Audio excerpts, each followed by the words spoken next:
Hi guys, sorry about that. I accidentally did the sharing screen thing backwards. So we're gonna forego a music. And welcome back to the coffee stream. I hope everyone's doing well. Had a fantastic weekend, and I'm sorry we didn't do any streaming last week. I had between distance learning and having the 3-year-old home because we had the van in the shop. Uh, I couldn't do um, any coffee stream, so there was no coffee stream at all last week, and I'm sorry about that. So I hope that we can get back to normal now.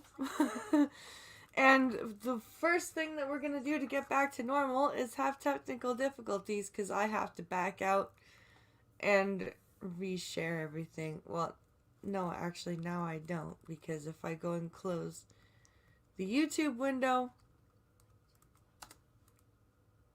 like I should have done, close that, then I would have had no issues. Um, so there we go. I hope everyone, like I said, had a good weekend and a good week last week. I'm here with my coffee, as it is the coffee stream. And I've got some news that I was going to read on Friday because I did actually plan on doing a coffee stream on Friday, but that didn't work out. So, we're going to read. Hey, Nova. Hey, Ghost Dog. Welcome, everybody. Thank you for dropping by. So I have some news. And Pinkalo has sent me some news, so we should be covered for an hour. Let's get to Twitter. There we go. Let's move that back a bit. All right.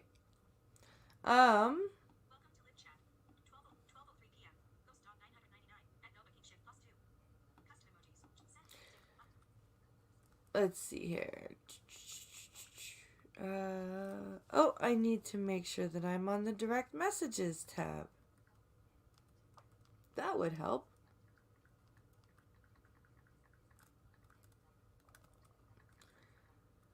Okay, so we're gonna start with the stuff Pinkalo sent me because it is more recent.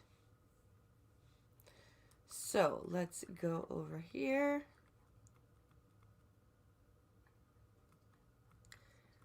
And here we are. Stop. Go back. There we go. Okay. Pinkalo, the driving ape man. Oh, hoy there, Grillin' Pirate Pete.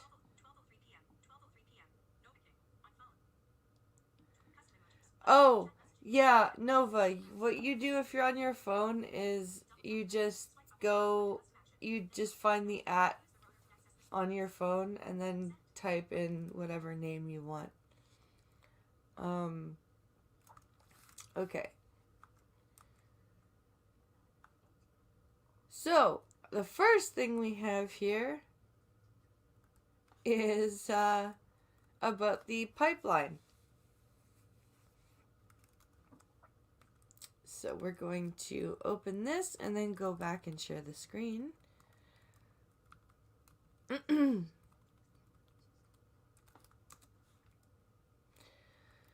Because, the pipeline cancellation was just fan-freaking-tastic. All right, here we go.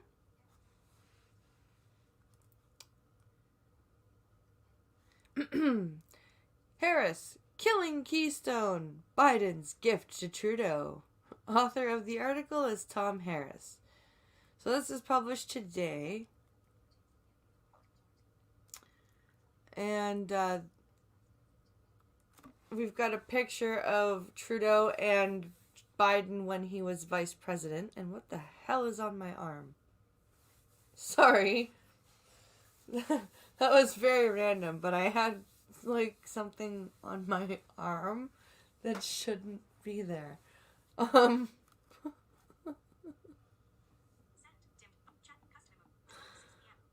oh, the pipeline that is an ecological disaster, even though it is, even though it is, even, bleh, even though it replaces a pipeline that is close to the Great Lakes. You're welcome, Nova. Yeah, the pipeline. I I don't know. It. We'll see. Let's read this article. We'll take a listen, and we'll see what this article has to say. Alberta Premier Jason Kenney is right to charge the federal government with being weak in their response to President Joe Biden's decision to cancel the Keystone XL pipeline. Voiceover, it's Biden, not Biden. Considering that it will cost Canada billions of dollars and thousands of well-paying jobs across the country, Prime Minister Justin Trudeau's. You are currently link statement. You are Chrome has new window. Link that we are disappointed. YouTube video that we are disappointed but acknowledge the president's decision to fulfill his election campaign promise is pretty weak tea. Yeah, kind of. Well, at least he's fulfilling a promise. Something I never do.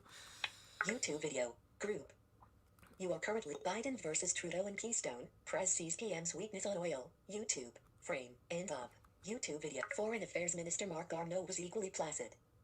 Link telling CTV News that Canada respected and understood the decision, and, of course, Kirsten Hillman, Canada's ambassador to the United States, also towed the timid party line. Chrome has. Yes, we accept getting butt fucked. It's fine. We understand that they ran out of lube. We're still going to allow it. Hello, Costin. Link saying that Ottawa was disappointed. We have to accept it and move forward. The Trudeau government's docile response to Biden's decision, the same weak-kneed approach they took in 2015 when former President Barack Obama cancelled Keystone XL, may very well be due to the fact that Trudeau likely considers Biden's decision as a gift, not to Canada, of course, but to the Prime Minister personally. Yeah, actually, that's an interesting take. By killing the project, Biden has absolved Trudeau of the responsibility of having to decide between alienating his climate activist friends by continuing the project, or alienating normal Canadians across the country by cancelling it. You have to wonder if Trudeau's private response to Biden was simply "Thank you, Joe." That's an interesting theory that kind of makes sense, actually. It honestly does. And, of course, having declared a climate emergency and the need to go net zero carbon by 2050, the federal government has itself to thank for promoting the mindset that naturally led to Biden's decision. While climate activists are hopelessly misguided on the science and economics of climate change, they are right about one thing. Building pipelines to allow the expansion of the oil sands totally contradicts the virtue signaling Trudeau and his cabinet regularly engage in when portraying themselves as climate warriors. Yeah. That's not wrong. YouTube video group. History is end of. Unmute video button. On November 3rd, 2017, the Vancouver-based Wilderness Committee summed up the fatal flaw in the government's approach one day. Link called on supporters to dress up in our very best superhero attire to greet then Environment Minister Catherine McKenna saying, Chrome has new. It's time to show them who the real climate superheroes are, the people who are going to stop the Kinder Morgan and hold back tar sands expansion. Climate heroes don't build pipelines. Yeah, I remember that. That was interesting. So this is actually a pretty hot take that I kind of agree with. I now that I'm reading this, I kind of agree with this. Story continues. Third-party ad frame 2. End of. Third-party ad content. Group Twitter. Group frame 3. End of.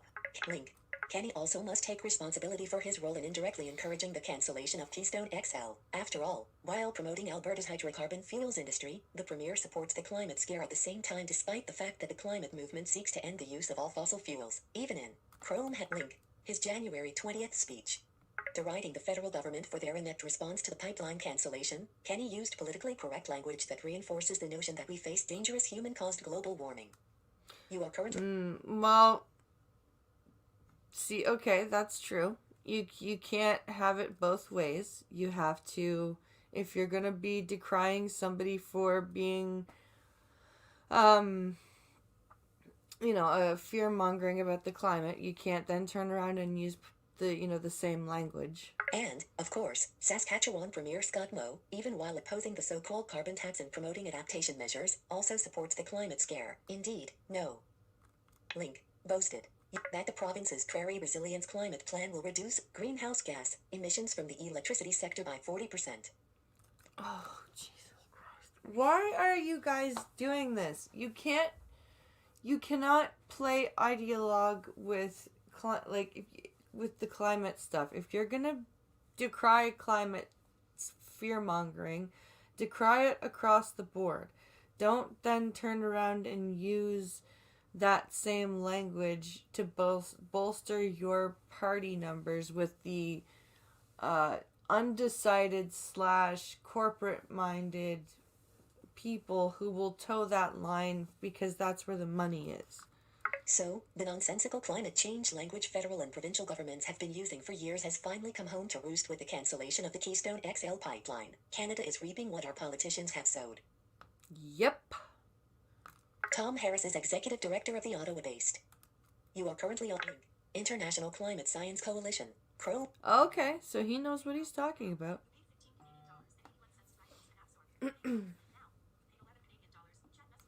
Period. Link. View on Toronto Sun. View on Toronto Sun.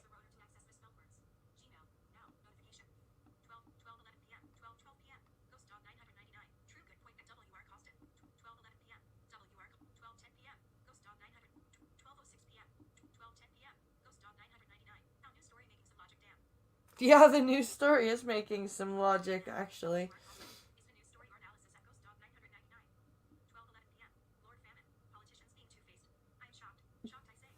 Politicians being two-faced? I'm shocked. Shocked, I say, says Lord Famine. Yeah.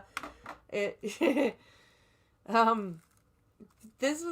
was actually a good story with an interesting take.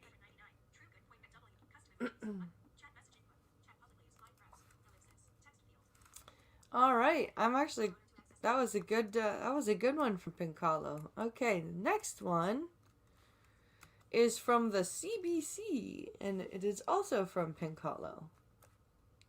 So let's see here. What is this one?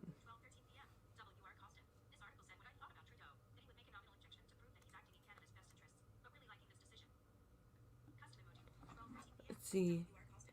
This article said what I thought about Trudeau making him... Yeah.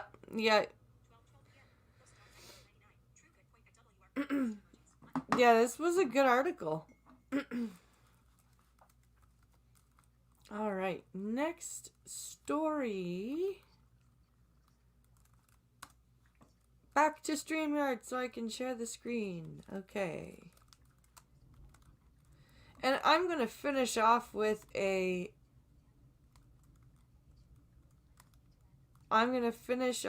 stream today with a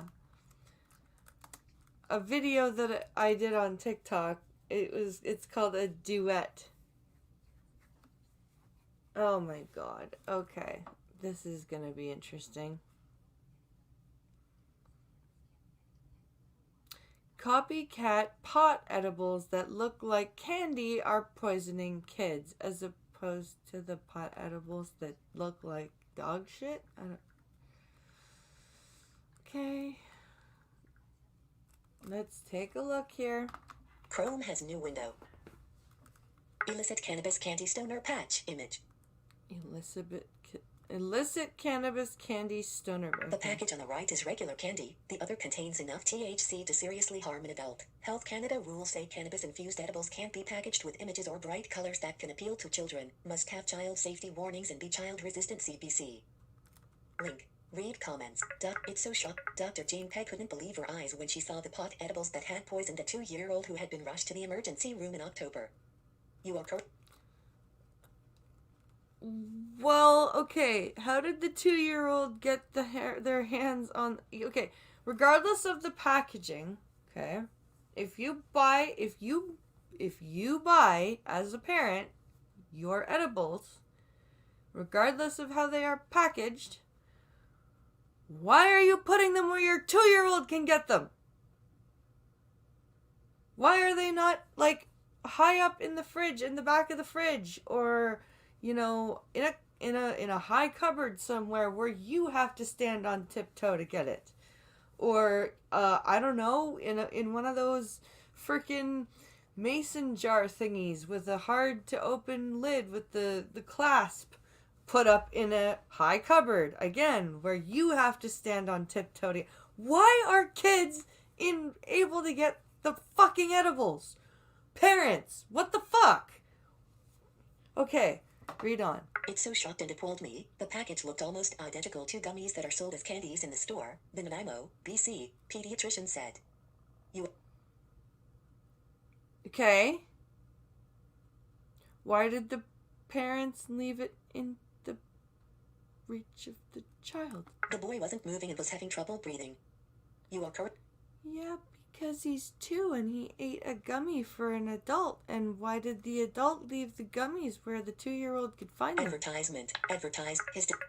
His distraught mother had accidentally given him marijuana-laced gummies that contained a massive dose of THC, a psychoactive compound in cannabis, thinking it was candy. You are currently on attack. How did you... Okay. Were the edibles mixed in with regular candy at the store? Is that what happened? Like, what are you... I'm confused here. The edibles belong to the child's grandfather, who has arthritis, and are sold under the names Stony Patch and Stoner Patch. You are current... Okay, so did you not read the label? And... Okay, so the label says Stony Patch or Stoner Patch.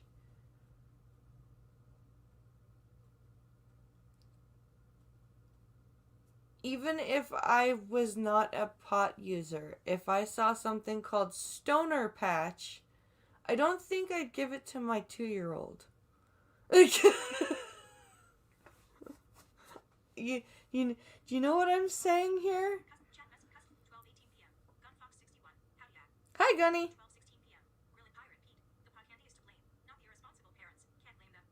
The pot candy is to blame, not the irresponsible parents. Can't blame them. Yeah, you're right. You're right. What was I thinking?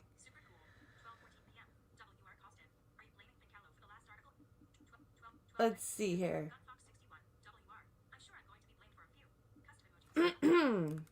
They look so much like the Sour Patch Kids brand that the company behind that candy, Mondelez Canada Incorporated, successfully sued last January for trademark infringement. You are currently on a text... Okay, but why could... Read the packaging! I don't know why the companies that are selling these products are not being shut down, not being fined, not being charged, said Peg. You are correct. Because it's not their fault if you don't read what's on the fucking package before you give it to your kid.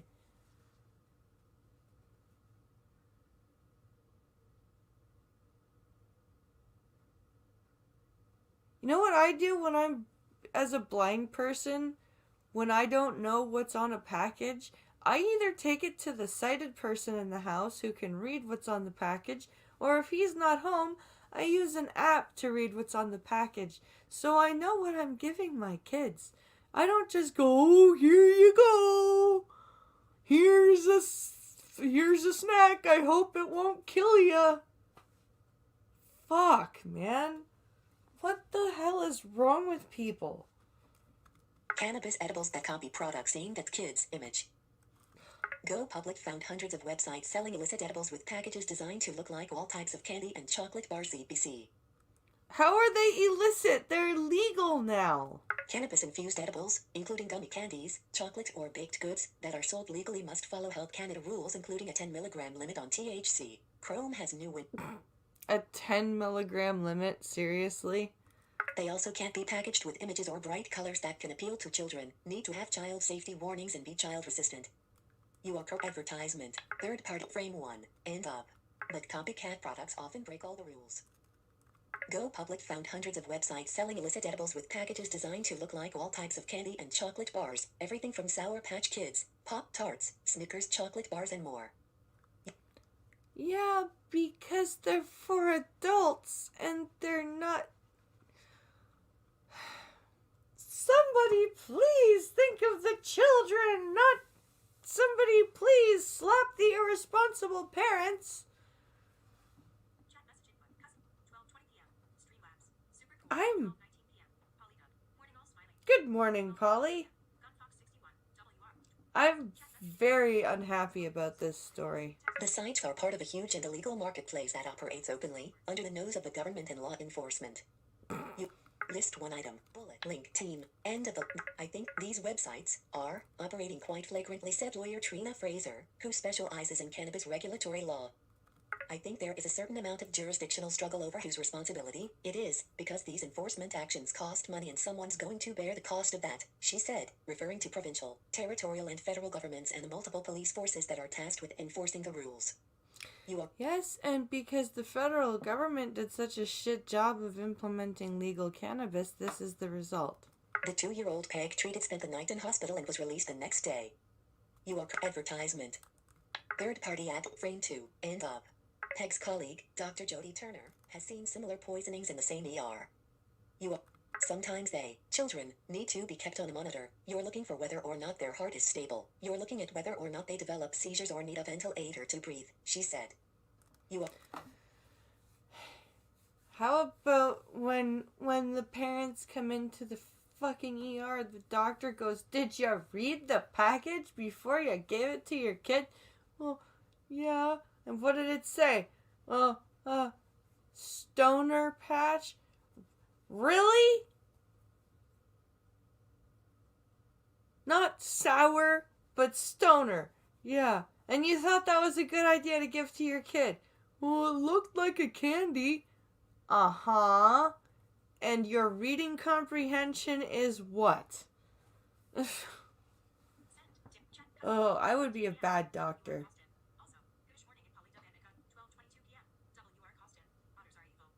I would be a... Right? No, but this is ridiculous. This makes me angry. An ad for plant-based pepperoni? Yuck. Yeah, I know. I Pot can't became help legal you. in Canada in October 2018. Edibles were legalized a year later. You are Stony Patch Cannabis Gummies image. You are not only does the packaging look like candy, so do the contents. On the left is the pod-infused product, on the right is sour candy CBC. Since then, regional poison centers across the country have reported a spike in unintentional poisonings of children and teens involving edibles, though it is unclear how many of those cases involved illicit, look-alike packages. Data was not available from every province and territory. Chrome has... Okay. Adults who have minors in their care and who use cannabis products. Keep them away from your kids. That's all. That's it. It's very simple. Know what candy is yours and what candy is theirs. Okay? Okay. Such poisonings roughly doubled in BC, Nova Scotia, and Quebec between 2019 and 2020. BC saw almost 100 cases in 2020. Ontario, Manitoba, and Nunavut, which report their poisonings together, reported 166. You are currently... I hear a pincolo. No fatal poisonings of children or youth involving just cannabis have been reported to Health Canada since legalization in 2018. Advertisement. Third frame And after treating the toddler, the first thing Peg did was contact Health Canada to ask how to report the poisoning, but no one got back to her. I followed their report guidelines. I followed up by phone, but had no response until you, Go Public, contacted them. Peg finally heard back in January, more than 2 months after she reported the incident. You are currently new cannabis products 20,200,000. These cannabis edibles, displayed at the Ontario Cannabis Store in Toronto, comply with the Federal Cannabis Act rules requiring plain packaging and standard warning labels. Tiana Martin / Health Canada tells Go Public that Peg's email was sent to a generic email account which gives a lot of messages and there was a delay in processing the information. Health Canada also said, via email, that after seeing an increase in such reports, You are currently issued an advisory in August about accidental ingestion of illegal edible cannabis products by children and launched extensive public education and advertising campaigns to encourage adults to store all cannabis securely. Chrome has new... Yeah, like, to encourage all adults to store their cannabis responsibly. How about to go, hey adults, be fucking adults and keep your cannabis out of your kids' reach. Wait, they're a government organization. They can't do that. They have to be, we encourage you to keep your cannabis in a safe place.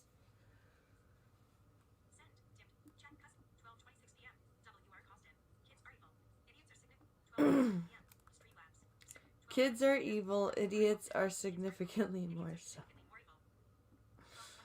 Yeah. Even blind, sadly, even idiots can have kids. This is true. Okay. Next article. What the hell did this lead singer of Headley do? I hate that band. What the fuck did he do?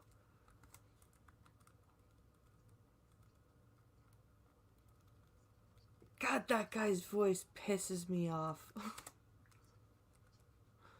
The lead singer of Headley, has such a whiny voice. I just can't deal with it.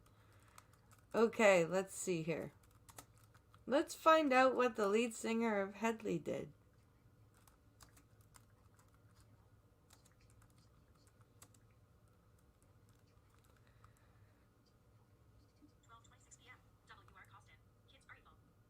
Let's see. What did Jacob what's-his-fuck do? Trial of Headley frontman Jacob Hoggard pushed to 2022 due to COVID. What did he do?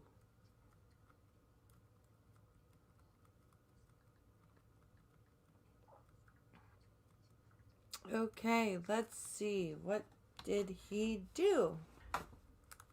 Toronto, the trial of Jacob Hoggard, the frontman for the Canadian rock band Headley, has been pushed back to next year in light of the COVID-19 pandemic. Jacob Hoggard, who pleaded not guilty at his preliminary hearing to sexual assault causing bodily harm and sexual interference, was initially set to be tried in Toronto this month.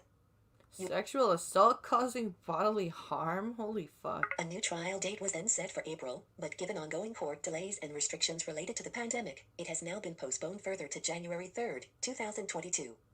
Hoggard has opted to be tried by a jury, and new jury trials in Ontario have been put on hold until at least May to limit the spread of the virus. The pre-trial motions that were scheduled to be heard Monday will now take place in April. The singer was arrested and charged in 2018 in connection with alleged incidents involving a woman and a teenager. You are currently dear. The complainants cannot be identified due to a publication ban. This report by the Canadian Press was first published January. The Canadian Press. So, yeah, sexual assault causing bodily harm and sexual interference. That's... The sexual interference, I think, has to be for a minor, doesn't it? That's not good. That's not a good idea. Oh, I got a newsletter pop up. Okay. Let's see.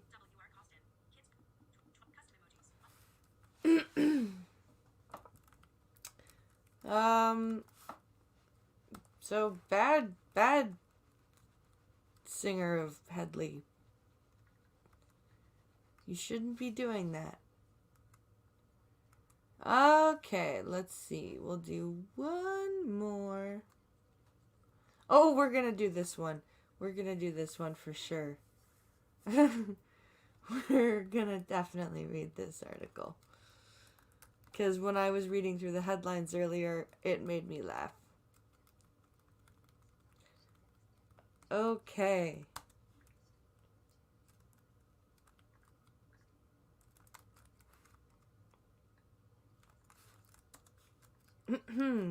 Let's take a look at this article. I'm sure it'll make us all have a laugh. And hopefully there aren't any ad pop-ups.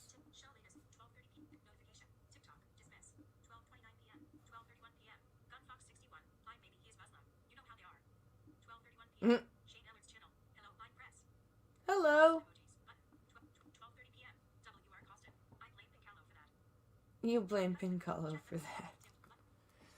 Okay, next article. Okay, so headline says Mondale, court hears alleged drug heist plan using silly string. Police shotguns.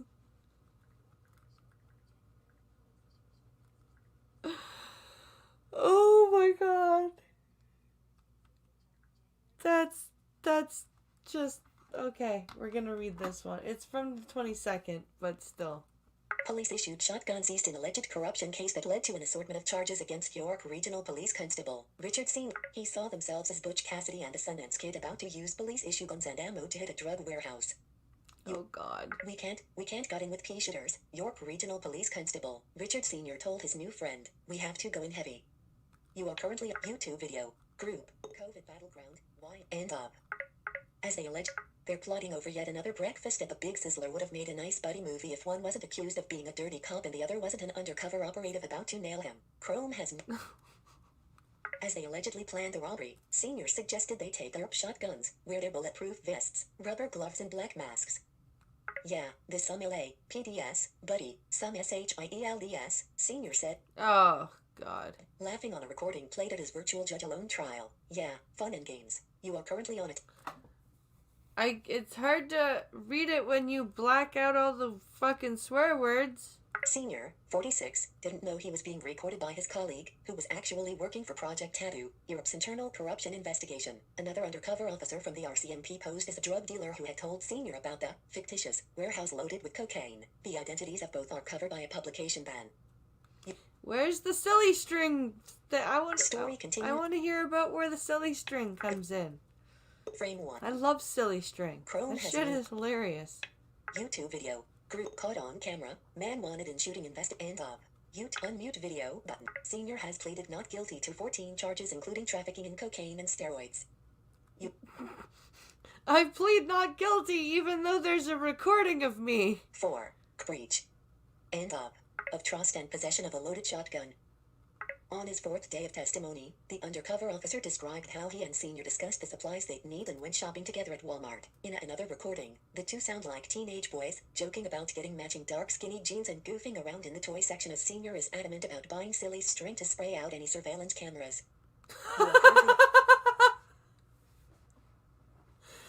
Oh my god, silly string to block out cameras?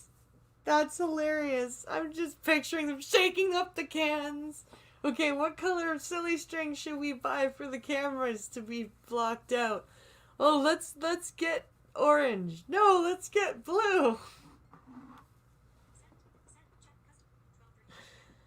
Oh man. That is just... If I was the undercover cop, I'd be like, excuse me, I need to go to the washroom for a moment, and just go and stand in a stall and laugh to myself.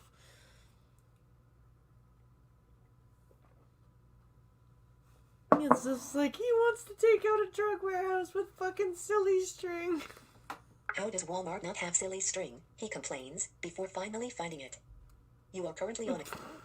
Court has heard that when Senior was arrested October 9, 2018, police seized a number of items from a rental van including a Remington 870 12-gauge shotgun with 10 shotgun shells, black face masks, latex gloves, 2 bags of extreme zip ties, 2 rolls of duct tape and 4 cans of wacky string.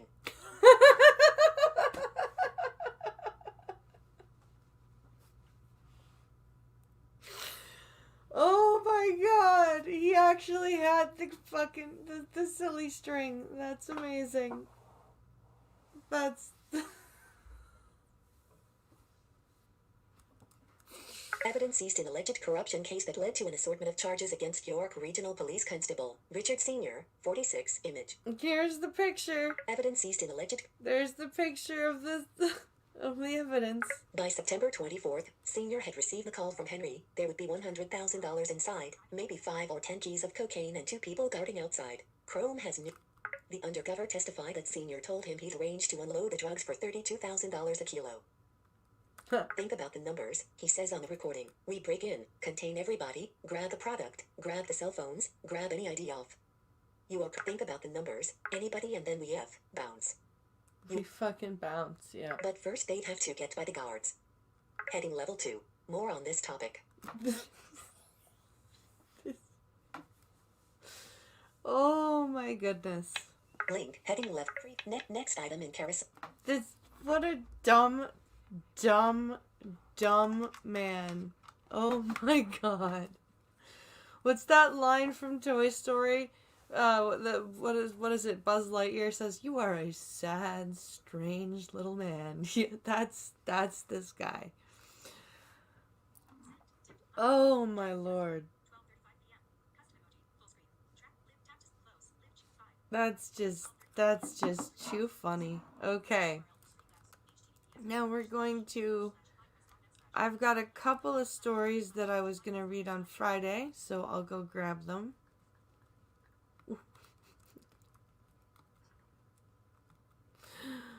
Oh, what a freaking moron. Good God.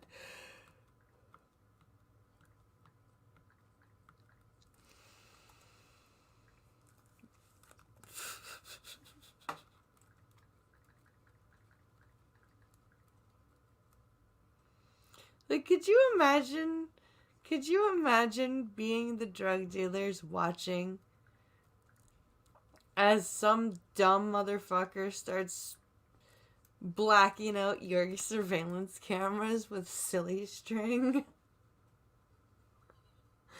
I'd be like paralyzed with laughter.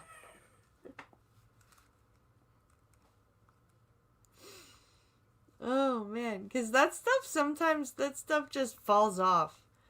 Like, sometimes it sticks and sometimes it doesn't. Like, sometimes you have to use a lot of that shit. Okay, let's take a look at some science-y stuff.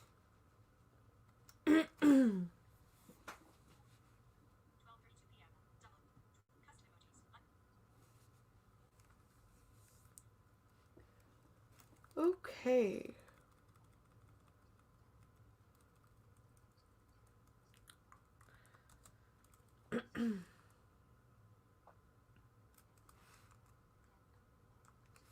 So yeah, I've got a couple of science articles that I found on Friday that we shall read.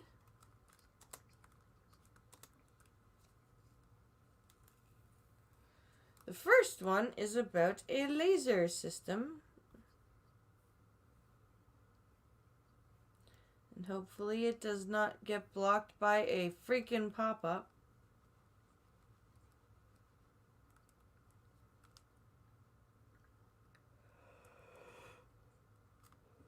Stop yawning, blind press. Okay.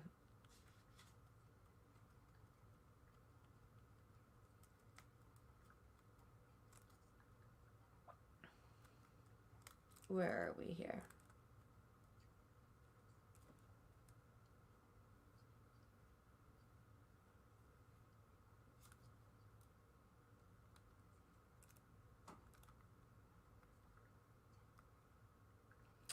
Okay, so groundbreaking new laser system cuts through Earth's atmosphere like it's nothing. Interesting. Okay, let's take a look at this article from January 22nd. To artists and romantics, the twinkling of stars is visual poetry, a dance of distant light as it twists and bends through a turbulent ocean of air above our heads. Not everybody is so enamored with our atmosphere's distortions. To many scientists and engineers, a great deal of research and ground-to-satellite communication would be a whole lot easier if the air simply wasn't there. You are currently... This is true. Third-party ad content. Losing our planet's protective bubble of gases isn't exactly a popular option, but Australian and French researchers have teamed up to design the next best thing, a system that guides light through the tempestuous currents of rippling air with a flick of a mirror. Cool. The result is a laser link capable of holding its own through the atmosphere with unprecedented stability. While astronomers have a few tricks up their sleeve to correct for, you are link, the atmosphere's distortions. On incoming light, it's been a challenge to emit a coherent beam of photons from the ground to a distant receiver so they keep together and on point. Chrome has... Interesting. So they've made a laser that allows light to basically go through the atmosphere like it's not there.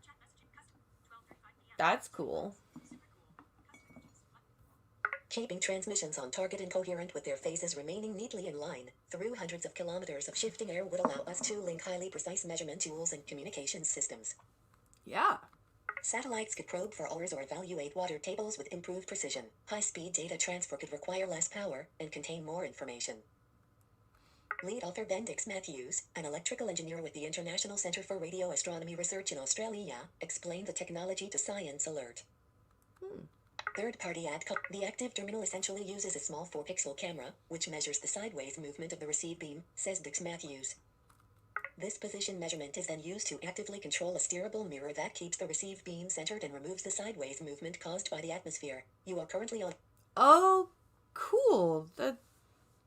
See, and I can barely understand this because it's more visual stuff, but this is really interesting. Like, they're basically trying to make satellites able to communicate faster without the atmosphere getting in the way. This is interesting. The system can be used to compensate for the warping effects of the moving air in 3 dimensions, not just up and down, or left and right, but along the beam's trajectory, keeping the link centered and its phases in order.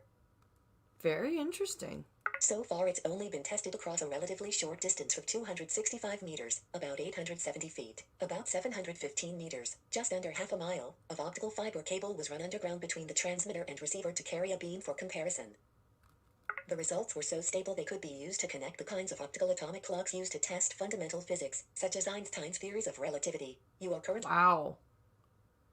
That's very stable. That's With cool. the proof of concept demonstrated, there's no reason to think a similar technique won't one day be aiming for the sky and beyond, though there are a few hurdles that need to be overcome first. Third-party ad content group. During this experiment we had to do the initial alignment by hand, using a visible guide laser that was in line with a stabilized infrared beam, Dix Matthews told Science Alert. That sounds difficult. When making links between optical atomic clocks, it would be good to have a way of doing this coarse alignment more easily. I would imagine so. Fortunately, Dix Matthews' French collaborators are working on a device that will speed up the initial coarse alignment process, promising a second generation of laser link technology that won't require such an involved setup. This is so cool. The team also found temperature variations in the equipment affected the phase's stability, limiting the duration of the signal to around 100 seconds. This hurdle will also be the focus of future improvements. Okay, so I'm guessing things get rather hot. We might not need to wait long, though researchers are already making headway on upgrades for their system. We have started using a high-power laser amplifier that should help us deal with the larger power losses expected over longer distances, such as to space, says Dix Matthews. You are currently on... We have also completely rebuilt our active terminal to make it more sensitive to low receive powers and make it more effective at canceling out the movement of the receive beam. Okay. With orbiting technology rapidly becoming a major focus for many data providers, potentially. Link. Filling our skies with satellites. Innovations that make linking communication systems across our atmosphere will only become more sought after. Chrome has... This is absolutely true. We are going to need better ways of keeping satellites linked. As useful as our atmosphere is for, well, keeping us all alive, there are certainly some downsides to being buried under a restless blanket of warm gas. This research was published in You are currently on a text element. Link. Nature communications. Period. Very cool. I wonder how long this will take to develop. This sounds pretty interesting. Like I said, I'm not too well versed in how that stuff works, but that sounds really cool. Okay, let's see what's next.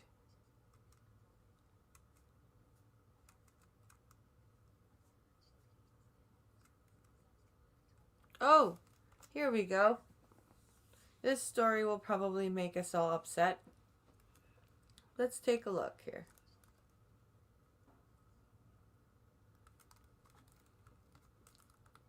Go to StreamYard again.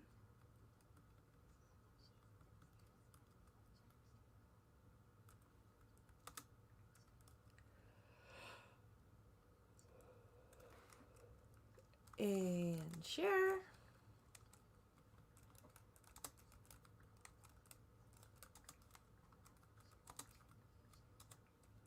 So, this is a story about a man in Dartmouth, Nova Scotia. A Dartmouth shed keeps this man off the streets. Some still want it torn down. Of course they do. Okay, let's see here. This was January 22nd as well. So let's take a listen here. After 3 years living first in a men's shelter, then outside under a plastic bag and later in a tent, Paul says this temporary lodging feels like home. It was built by volunteers who worry about people dying out in the cold. Robert Short /CPC.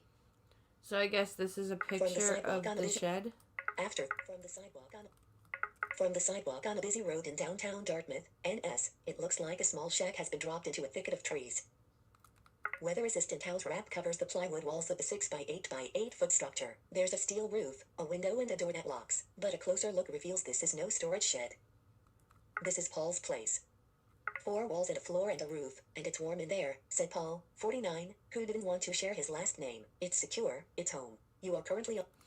Well, he doesn't have to share his last name. There's no kitchen, bathroom, electricity, heat or plumbing, but it's dry and sturdy. There's just enough space to sleep, with 2 small rattan trunks and a tuck box nearby serving as a pantry, seating and clothes storage. The shelter is also outfitted with a smoke and carbon monoxide detector. Paul says the shelter weathered last weekend's pounding wind and rainstorm just fine. Robert Short /CPC. After 3 years of homelessness, this temporary lodging is the closest thing to a home Paul's known since he was evicted from a rooming house after losing his job as a roofer and struggling to pay rent. He knows what it's like to sleep under an overpass or live in a men's shelter and witness someone die. Up until recently, Paul spent 10 months braving the elements amid these trees, first under a large plastic bag that once contained a king-size mattress, and then in a tent. Oh, one of those plastic bags. That sucks. Like the big thick mattress bags. Yeah. Even though I was wrapped in plastic and it was watertight, it would just always snap all night. You can't sleep, said Paul. It's all you hear. Ba-bang, ba-bang. You don't know what kind of banging it is. That plastic is so loud. Still, Paul said he hemmed and hawed for 15 minutes about whether to accept the offer of his own shelter. His street navigator, a city-funded outreach worker, made the pitch, but Paul was afraid a small structure would attract police and force him on the move again. He thought about a quote from Martin Luther King Jr. that he had read in a newspaper that day. Faith is taking the first step even when you can't see the whole staircase. He decided he was ready to make the leap.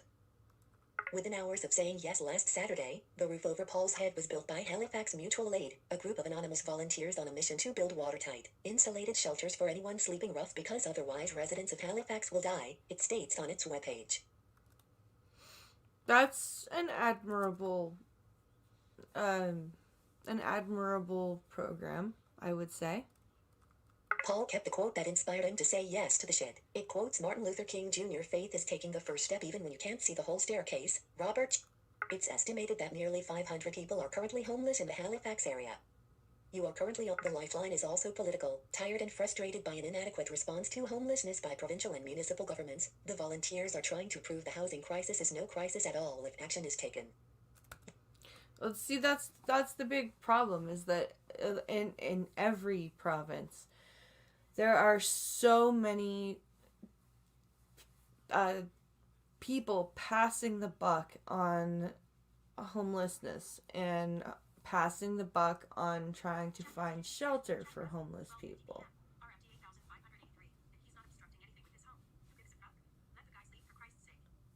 Right?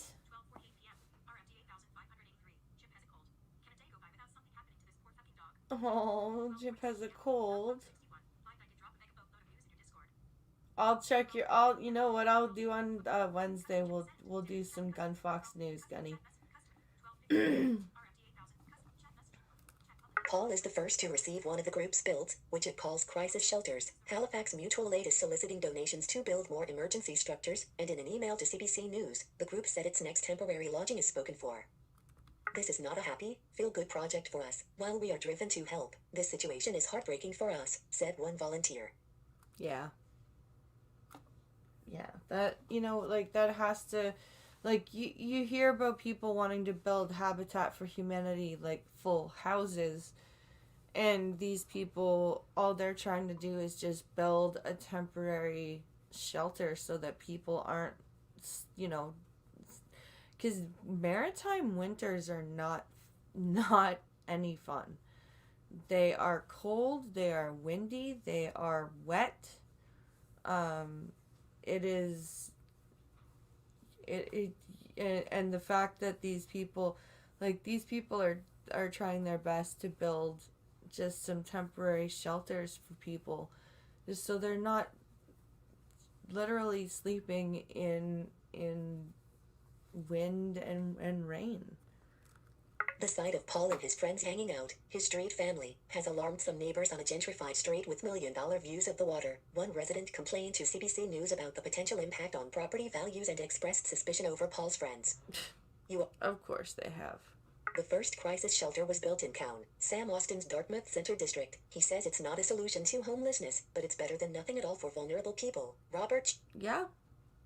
During the installation of the shelter, someone called police. Officers showed up and left. It wasn't a crime.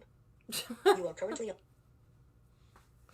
So some Karen, excuse me, I don't want that shelter there that's not blocking anything and not in the middle of anything. I don't want it there. Not in my backyard. From the sidewalk on a busy road in downtown Dartmouth, NS, it looks like a small shack has been dropped into a thicket of trees. Weather is from the sidewalk on a big... So yeah, that's fucked up. Stupid freaking Karens.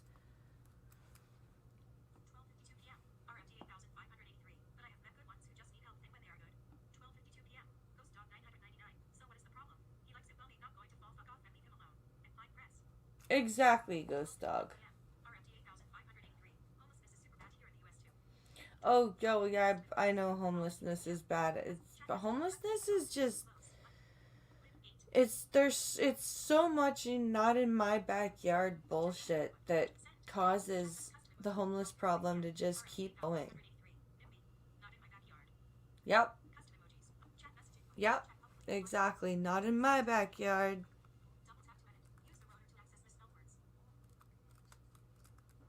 Alright, let's see. One more story.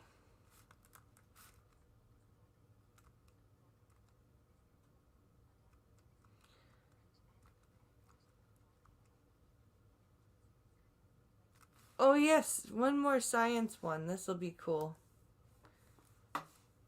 It's reminded me of Scribe. It's not quite a moon base, but it still reminded me of Scribe.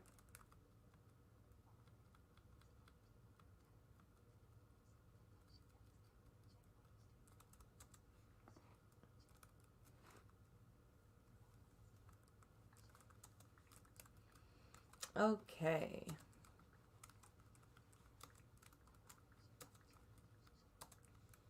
So this... Karens fuck up everything. They do. They really do. Okay.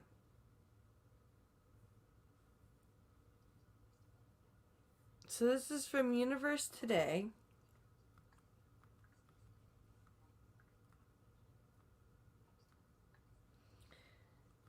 So this is about building a habitat on Ceres that meteor or asteroid that we just visited. I think it was Ceres that we just.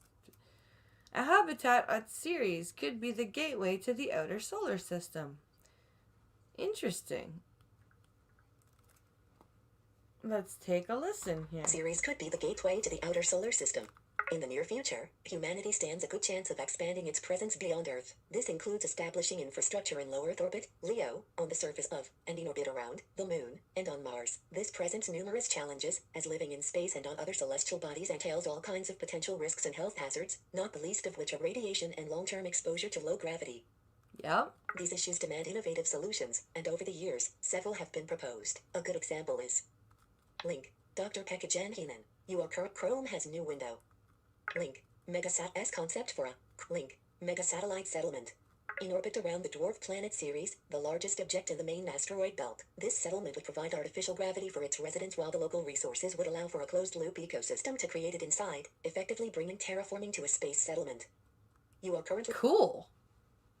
Dr. Jan Heenan, a theoretical physicist based in Helsinki, Finland, is no stranger to advanced concepts, in addition to being a research manager with the Link. Finnish Meteorological Institute.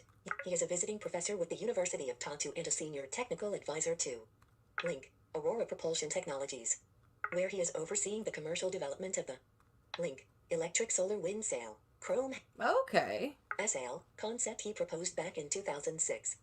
Very cool. Very cool. Advertisement. Group. Frame 2 and up. Exterior view of a Stanford torus. Bottom center is the 9 rotating primary solar mirror, which reflect. The paper that describes his concept recently appeared online, and is something that Dr. Jan Heenan described to Universe Today as terraforming from the user perspective, creating an artificial environment, near Ceres and of Ceres materials, that can scale up to the same and larger population that Earth has today.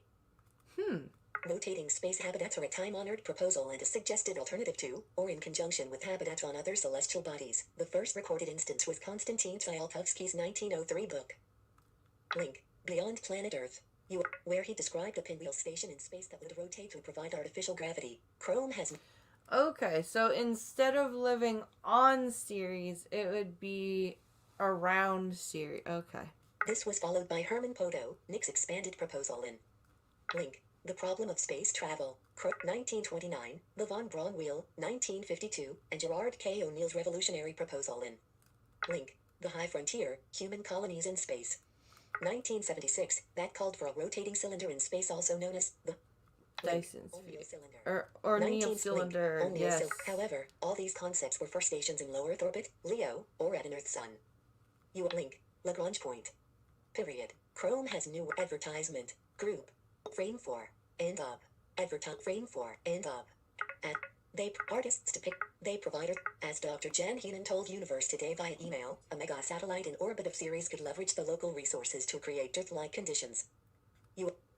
Now that would be interesting, because I guess Ceres is big enough for that. They provide Earth-like 1 gram gravity, which is essential for human health, in particular essential for children to grow to healthy adults with fully developed muscles and bones. Ceres has nitrogen for making the habitat atmospheres, and it is large enough to provide almost unlimited resources. At the same time, it is also small enough that its gravity is rather low so that lifting material from the surface is cheap.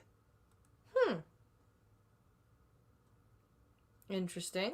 Artist's depiction of a pair of O'Neill cylinders. Credit, Rick Guidis / NASA Ames.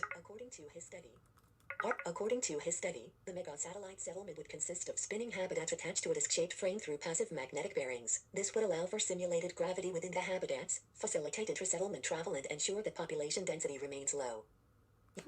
Dr. Jan Heenan estimates that it could be kept to 500 people per kilometers.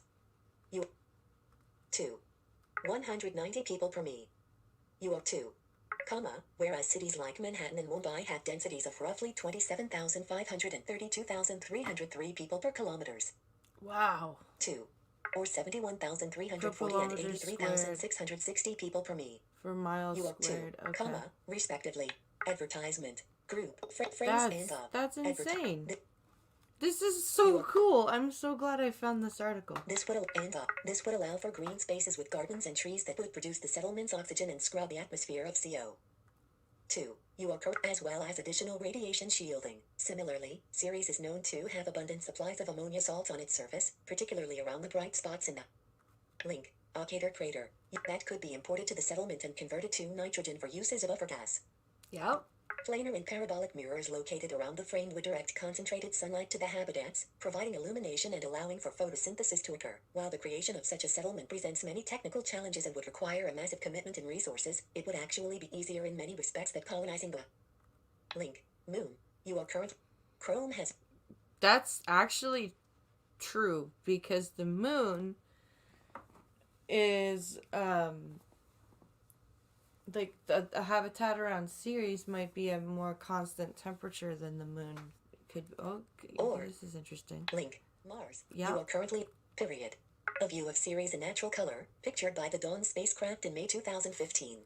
For that matter, it would also be much easier than terraforming. Link the moon. Or Link Mars, as Dr. Jan Heenan explained. Advertisement. Group. Frame and up. But perhaps, in some aspects easier. No need of planetary landing, no dust storms, no long night. In all cases the main challenge is probably bootstrapping the industry in a remote place. One needs some robotics and AI, but they are coming to existence now, broadly speaking. Yeah. But perhaps the most exciting aspect of this proposal is the fact that it allows for a space elevator. On Earth, such a structure remains impractical, as well as extremely expensive, because Earth's gravity, 9.8 meters/s. U2. Or 1G. Or 1G, imposes some serious restrictions on space exploration. In short, a rocket must achieve an escape velocity of 11.186 kilometers/s, 40,270 kilometers/h, 25,020 miles per hour, to break free of Earth's gravity. I didn't realize it was that fast. On Ceres, however, the gravity is a fraction of what it is here on Earth, 0.28 meters/s. Okay. 2. Less than 3%, which results in an escape velocity of just 510 meters per second, 1,836 kilometers/h, 1,140 miles per hour, as Dr. Jan Heenan added. That is much, much less. Lifting material from Ceres is possible by many methods because the escape speed is low. One way is reusable chemical rockets with fuel made from Ceres resources. However, the space elevator is more energy efficient than the rocket methods. It is also a simple solution, and because the Ceres escape speed is low, the elevator cable does not require exotic materials. You are currently... Space elevator! What is a space elevator? Of course, there's also advertisement. Of course, there's also the benefit that such a settlement would have for exploring and colonizing the outer solar system. With a large population and infrastructure around Ceres, ships destined for Jupiter, Saturn, and beyond would have a stopover point to refuel and take on supplies. Potential destinations for colonies could include the Galilean moons, the moons of Saturn, or orbiting habitats in both systems. Chrome has... Exactly. Frame. That is such a cool idea. And up. Advertisement. This would give humanity access to the abundant resources of these systems and usher in an age of post-scarcity. In the meantime, this Ceres mega-satellite would provide an Earth-like environment for a sizable population within the main asteroid belt, one that could be upgraded to make room for many more people, as Dr. Jan Heenan indicated. Very cool. Very, very cool. I'm glad that I found that story, and that's actually a kind of a cool spot to end on this coffee stream, because we have come up to an hour and I've got dishes to wash. I would like to thank you guys for watching, because you guys are freaking awesome, and we're going to be back here tomorrow at 1 o'clock after Becca Fairley's stream to do a Beat the Blind Girl, so please come by and watch that. And I hope you'll enjoy that. And of course, I'll be on Minions of the Zoo tomorrow night at 11:30 p.m. And so please come by and watch that as well. Thank you very much for watching, and thank you very much for chatting with me. You guys are awesome. What the hell?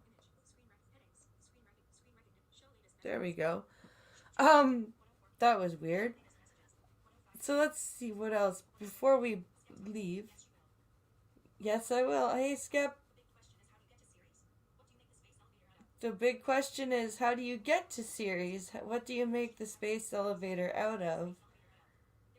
There isn't anything with enough tensile strength to make a space elevator.